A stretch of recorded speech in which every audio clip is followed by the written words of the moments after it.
पीछे जो लोग बैठे हुए हैं,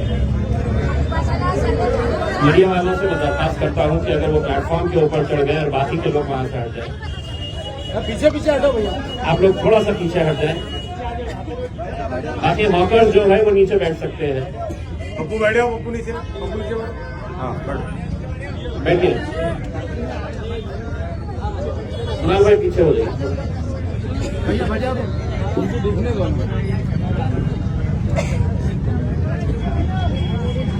देखिए, मुझे ये बताया गया था कि इस शहर के अंदर कई 100 ऐसे हाथ गाड़ी वाले हैं जो टोकरी में अपना कारोबार करते हैं, जो रास्ते के ऊपर बैठ के कारोबार करते हैं। मेरे जितने भी जिम्मेदारान पिछले कई दिनों से आप लोगों की लड़ाई लड़ रहे हैं, एक बात अच्छी तरह से समझ ले, ये लड़ाई अगर आपकी है तो इसका नेतृत्व आपको करना है। हम आपको सिर्फ पीछे से ताकत देने वाले हैं। अगर आप तकलीफ में है और आप ये उम्मीद कर रहे हैं कि साहब हमारी लड़ाई जो है वो नासिर सिद्दीकी लड़ेगा और मैं धूप के वक्त में जाके आराम करूंगा, तो ऐसा मुमकिन नहीं हो सकता है। जब रास्ते के ऊपर उतरना है तो पूरी ताकत के साथ उतरना है। जब लड़ाई लड़ना है किसी एक मुद्दे के लिए तो पूरी ताकत के साथ लड़ना है। आज महानगर पालिका के सामने ये जो आंदोलन रखा गया है, ये 2 दिन पहले मुझे बताया गया था कि क्रांति चौक से हाथ गाड़ी का एक मोर्चा निकाला जाएगा और महानगर पालिका तक आएगा। लेकिन नासिर भाई ने मुझे बताया कि पुलिस ने परवानगी नहीं दी। परवानगी इसलिए नहीं दी कि देश के उपराष्ट्रपति धनखड़ साहब यहां पर आने वाले थे, मुख्यमंत्री साहब यहां पर आने वाले थे, इसीलिए आपको इजाजत नहीं मिली। मैं पुलिस डिपार्टमेंट से यह कहना चाहता हूं कि इस देश के अंदर जीने का अधिकार जितना धनखड़ साहब को है और देवेंद्र फडणवीस साहब को है, उतना ही अधिकार ये कामगारों को है, ये फल फूल बेचने वालों को। ये मरे चलेगा, ये लाठियां खाए चलेगा, लेकिन धनखड़ साहब आ रहे हैं तो हमने ये आंदोलन नहीं करना चाहिए। ये तो शुक्र है मैं मुंबई में था, वरना रैली क्रांति चौक से यहां नहीं आती, धनखड़ साहब को पकड़ने के लिए जाती, देवेंद्र फडणवीस साहब के पास जाती। क्योंकि ये लड़ाई जो है ये कानून और गैर कानून की लड़ाई है। हमें यहां पर बैठने की जरूरत ही नहीं है अगर महानगर पालिका पूरी ईमानदारी के साथ कायदे की चौकट में रहकर काम करे। कहां है कानून की किताब? शोएब साहब, किताब दे दो, बोलना उनके पास ही।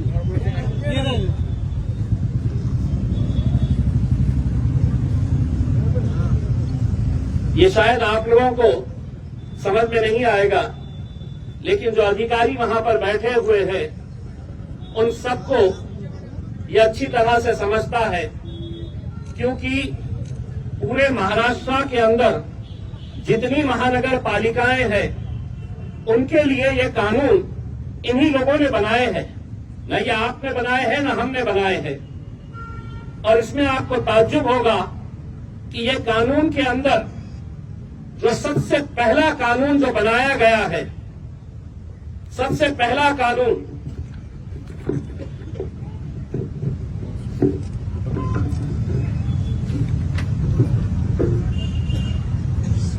ये 1 नंबर के ऊपर है, the street vendors protection of livelihood and regulation of street vending act 2014। सबसे पहला इन्हीं की किताब है, मेरी किताब नहीं है। कानून मैंने नहीं बनाया है। और ये कानून 2014 के अंदर जब बना, उसके बाद 2019 के अंदर जब आप लोगों ने मुझे लोकसभा के अंदर भिजाया तो मैंने ये बात दिल्ली के अंदर उठाई थी कि आपने कानून तो बना दिए हैं, लेकिन आज एक सच्चाई ये है कि कोई भी ठेले वाला सम्मान के साथ अपना कारोबार नहीं कर सकता है। कभी महानगर पालिका का दस्ता आएगा इन्हें उठाने के लिए, कभी पुलिस वाले आएंगे हफ्ता जमा करने के लिए, कभी उस इलाके का गुंडा मवाली आएगा, इस इलाके में बैठना है तो इतना पैसा दो। अगर कानून बना है तो क्या वजह है कि आज उसी कानून के तहत इस शहर के अंदर जितने हॉकर जोन होना चाहिए वो हॉकर जोन नहीं बनाए गए। 14,000 से ज्यादा, जिस तरीके से नासिर साहब ने बताया है, हॉकर्स का रजिस्ट्रेशन हुआ है। क्या आप लोग उसके अंदर हैं? मैं आपको बताता हूं, यहां के अधिकारी और आपका जो ठेका लेने वाले आपके नेता है, इन लोगों ने अलग अलग नाम से रजिस्ट्रेशन करवाया है। क्यों? कि सरकार ने इसी कानून के तहत प्रधानमंत्री स्वनिधि योजना जो बनाई कि ये गरीब है, एक टोकरी के अंदर ये मौशी अपना कारोबार कर रही है, ये कारोबार अगर बढ़ाना है तो सरकार ने पहले इसे 15,000 रुपये लोन देने का तय किया उस स्कीम के जरिए। वो 15,000 रुपये ये वापस करती है तो और ज्यादा इसे लोन दिया जाएगा। ऐसा करते करते 50,000 रुपये तक का लोन ये हाथ गाड़ी वाले, ये टोकरे में, ये रास्ते के ऊपर बैठने वाले जो कारोबारी है, उनके लिए ये सरकार ने ये स्कीम निकाली। लेकिन मैं आपको यकीन के साथ कह रहा हूं कि ये 14,500 लोगों की लिस्ट अगर निकाली गई तो उसमें आधे से ज्यादा बोगस नाम है जिनके नाम से 15,000 रुपये उठाए गए हैं इस महानगर पालिका, बांटे गए आपस में, और अकेले महानगर पालिका के लोगों ने नहीं। इसमें जो आपके यूनियन के कुछ पदाधिकारी है, जो शहर के छोटे मोटे लीडर हैं, वो सभी लोगों ने ये 15,000 रुपये उठाए आपके नाम पे, वापस किए, फिर 25,000 उठाए, वापस किए, फिर 50,000 रुपये आपके नाम के ऊपर उठाए गए। अगर नहीं तो मैं महानगर पालिका को ये कहना चाहता हूं कि जितने लोगों का रजिस्ट्रेशन हुआ है वो रजिस्ट्रेशन की लिस्ट ऑनलाइन डाले कि कौन से महल्ले के अंदर, मुकुंदवाड़ी के अंदर कितने ठेले वाले हैं, किसको लोन दिया गया है, उस्मानपुरे के अंदर कितने हैं, शाहगंज के अंदर कितने हैं, किरारपुरे में कितने हैं, ये पूरी लिस्ट आप डालिए, अपने वेबसाइट के ऊपर डालिए, आपको पता चलेगा कि कितने लोगों ने 15,000 कोई हाथ गाड़ी नहीं, कोई टोकरी के अंदर सब्जी फूल नहीं बेच रहा है, फल नहीं बेच रहा है, लेकिन आपके नाम के ऊपर 15,000, 25,000, 50,000 रुपये के लोन निकाले गए हैं। 50,000 लेने के बाद ये कोई वापस नहीं करने वाला, क्योंकि उनका पता ही वहां पर नहीं है। गलत तरीके से रजिस्ट्रेशन कराए गए, और सवाल यही पैदा होता है कि अगर ये कानून के तहत, अगर इन्हें सम्मान के साथ काम करने की, 2 वक्त की रोटी कमाने की अगर इन्हें इजाजत दी जाए तो ये क्या मांग रहे हैं? ये आपसे सिर्फ एक छोटी सी जगह मांग रहे हैं। महानगर पालिका की जिम्मेदारी है कानून के तहत, मैं कोई भी बात कानून के अलावा नहीं बात कर रहा हूं, कानून के अंदर यह प्रावधान है कि हर मोहल्ले के अंदर हॉकर जोन होना चाहिए, हर एक को लाइसेंस देना चाहिए, आई कार्ड देना चाहिए। वो आई कार्ड से पता चलेगा कि कौन कहां पर बैठा हुआ है, किसका कौन सा इलाका है। लेकिन क्या ये सच्चाई नहीं है कि जो आ रहा है आपको उठाकर लेकर जा रहा है? मुझे बताया गया है कि हरसूल में किसी एक मुकाम के ऊपर जो जब्त करी हुई हाथ गाड़ियां हैं, कितनी हाथ गाड़ियां और जो वजन करने वाले कांटे होते हैं, कितने सारे हरसूल के अंदर पड़े हुए हैं। मैं मेरे तमाम जिम्मेदारों से ये कहना चाहूंगा, अगर इनकी मदद करना है तो प्रशासन को 8 दिन का समय दीजिए। एक एक गाड़ी इन्हें वापस मिलनी चाहिए, एक एक कांटा इन्हें वापस मिलना चाहिए। ये लड़ाई आप लोगों को, हम सबको मिलकर लड़नी है। आप बिल्कुल सही बात है, यहां पर बोलने वालों ने बताया है कि महानगर पालिका के अंदर सब कुछ अच्छा है, ऐसा नहीं है। गरीबों को किस तरीके से निशाना बनाया जाता है। कुछ दिन पहले एक अखबार के अंदर महानगर पालिका की तरफ से एक नोटिस आई, जिन जिन लोगों का टैक्स 1 लाख रुपए तक का नहीं भरा हुआ है, 1 लाख जिसका नहीं भरा है, उनकी प्रॉपर्टी जब्त की गई है। 1 लाख जिसका नहीं भरा गया है, ऐसे 32 लोगों की प्रॉपर्टी जब्त करके उसकी नीलामी करने की नोटिस महानगर पालिका ने दी। 1 लाख रुपया मैंने महानगर पालिका को लिखित के अंदर दिया हूं। कितने ऐसे लोग हैं शहर के अंदर जिसके 15 लाख, 20 लाख और 50 लाख रुपये बकाया है अभी तक। तुम उनको नहीं पकड़ोगे, गरीब को इसलिए पकड़ोगे कि तुम समझ रहे हैं कि गरीब की कोई आवाज नहीं है।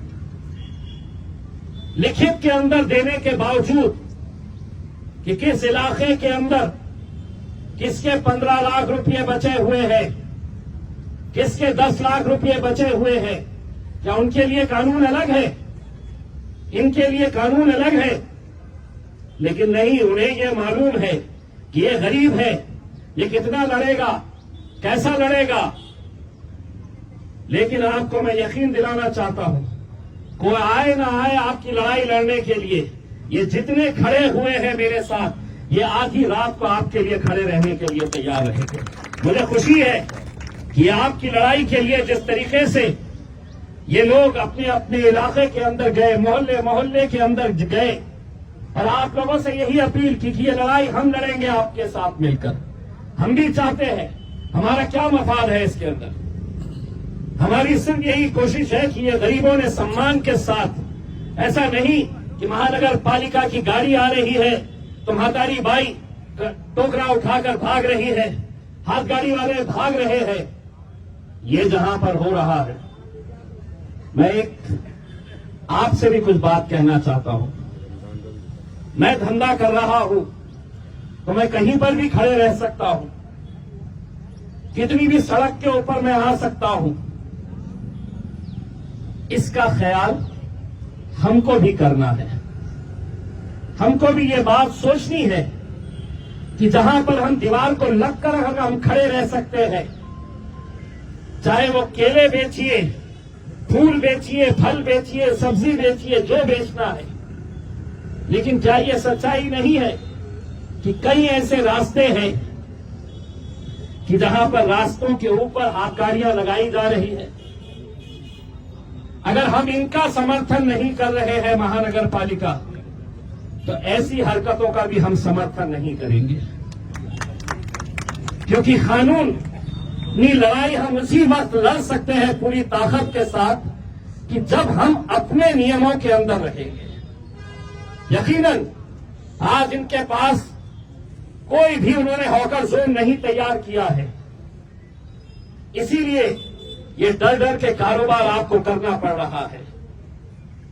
लेकिन हम महानगर पालिका के अधिकारियों से अनुरोध करते हैं कि आप जब तक हॉकर जोन नहीं बनाते हैं, तब तक आपने ये जो मिलिट्री इन लोगों के ऊपर छोड़ रखी है, वो मिलिट्री को अंदर ही रहने दीजिए। और अगर इसके बाद इस शहर के अंदर आप अगर सही जगह के ऊपर खड़े रहे, हम आएंगे लड़ने के लिए। अगर इसके बाद अगर ये मिलिट्री वाले किसी एक गाड़ी को भी पलटी किए, फल फूल सब्जी अगर जमीन पर फेंकी गई, तो जवाब उन्हें कैसा मिलेगा ये अच्छी तरह से समझ लेंगे। हम यकीनन कायदे कानून का पालन करना चाहते हैं, लेकिन हम लोगों को भी बड़ी जिम्मेदारी के साथ, हमें तो 2 वक्त की रोटी कमानी है, 2 वक्त का खाना हमें कहां से मिलता है। आप जब सुबह सुबह निकलते हैं, धूप में बैठते हैं, चाहे बारिश हो चाहे ठंडी हो, आप किससे फिक्र इस बात की रहती है कि आज के दिन मैं कारोबार अगर करूंगी या करूंगा तो मेरे घर का चूल्हा जलेगा। सम्मान के साथ आप भी काम करिएगा। यकीनन अगर कोई कानून तोड़ेगा तो हम उसके खिलाफ जाएंगे। आप लोग भी ये समझ लीजिएगा कि मजलिस आपके साथ पूरी ताकत के साथ खड़े रहेगी। और ये लड़ाई सिर्फ हमारी ऐसा नहीं है। कभी उनके पास भी जाओ जो सिर्फ 5 साल के अंदर आपको नजर आते हैं, 5 साल के बाद आपको दिखाई देते हैं, उनके पास भी जाइए, उनसे भी कहिएगा कि ये लड़ाई जो असरार लड़ रहा है, शारिक लड़ रहा है, नासिर लड़ रहा है, समीर लड़ रहा है, साबिर भाई लड़ रहे हैं, विकास हेड़के लड़ रहा है, ये लड़ाई के अंदर सब लोगों को आने की जरूरत है। मैं आप लोगों से सिर्फ इतना अनुरोध करना चाहता हूं कि जो मेमोरेंडम आज महानगर पालिका के आयुक्त को, कमिश्नर को दिया जाने वाला है, उसमें हम कोई ऐसी मांग नहीं रख रहे हैं। हम उनसे कह रहे हैं कि किसी इलाके के अंदर अगर 10 हाथ गाड़ी वाले 20 टोकरा लेकर बैठी हुई हमारी मौसी, हमारी माएं, हमारी बहनें अगर बैठी हुई है तो उनको सम्मान के साथ कारोबार करने का अधिकार दीजिए। बस यही मांग है हमारी। वरना डर कर, घबरा कर कि कभी पुलिस वाले आ रहे हैं हटाने के लिए, कभी महानगर पालिका का तोड़ू दस्ता आ रहा है उठाने के लिए, कभी गाड़ियों को पलटाया जा रहा है, फल फूल को तो सड़क के ऊपर फेंका जा रहा है। नियम का हम भी पालन करेंगे। यकीन मानिए, अगर एक मर्तबा जगह आप लोगों को दे दी गई और उस जगह से हट कर अगर कारोबार होगा तो शायद उस लड़ाई के अंदर हम भी शामिल नहीं हो पाएंगे। लेकिन जगह देकर इनको कानूनी तरीके से जो किताब के अंदर लिखा है, मैं किताब इसलिए लेकर आया कि हो सकता है इन्होंने पढ़े नहीं होंगे कि कानून ये खुद ने क्या बनाए हैं, तो वो किताब पढ़वाने के लिए मैंने ये कानून की किताब लेकर आया हूं।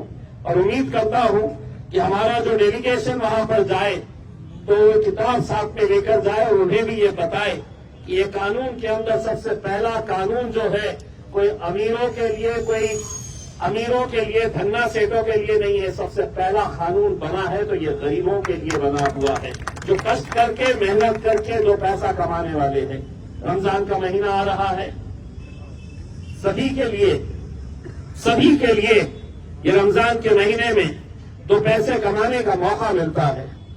लेकिन आप लोगों की जिम्मेदारी है, हमने अपने तौर के ऊपर ये तय कर रहे हैं कि हम कहां पर ऐसी रमजान की मार्केट को बना सकते हैं जहां पर पब्लिक को भी तकलीफ नहीं होनी चाहिए और आसानी के साथ आप लोग जो माल लेकर आ रहे हैं वो माल बड़ी आसानी के साथ बिकना चाहिए, अच्छी जगह उसको मिलनी चाहिए। इसके बारे में भी हम चर्चा कर रहे हैं। आप लोगों का साथ रहेगा तो यकीनन ये रमजान के महीने को हम बहुत अच्छी तरीके से, बहुत अच्छी जगह के ऊपर हम लोग ऑर्गेनाइज कर सकते हैं। मैं मेरी पूरी टीम जो इस आंदोलन को कामयाब करने के लिए पिछले कई दिनों से मेहनत कर रही है, मैं उन सभी लोगों का शुक्रिया अदा करता हूं और उम्मीद करता हूं कि ये लड़ाई आपकी अकेले की नहीं रह गई है। ये लड़ाई के अंदर उन गरीबों का साथ मजलिस पूरी ताकत के साथ खड़े रहेगी, आप लोगों का साथ देगी और यकीनन आप लोगों को ये अधिकार दिला के रहेगी कि आप लोग भी इज्जत और सम्मान के साथ ये कारोबार कर सके। बहुत बहुत धन्यवाद।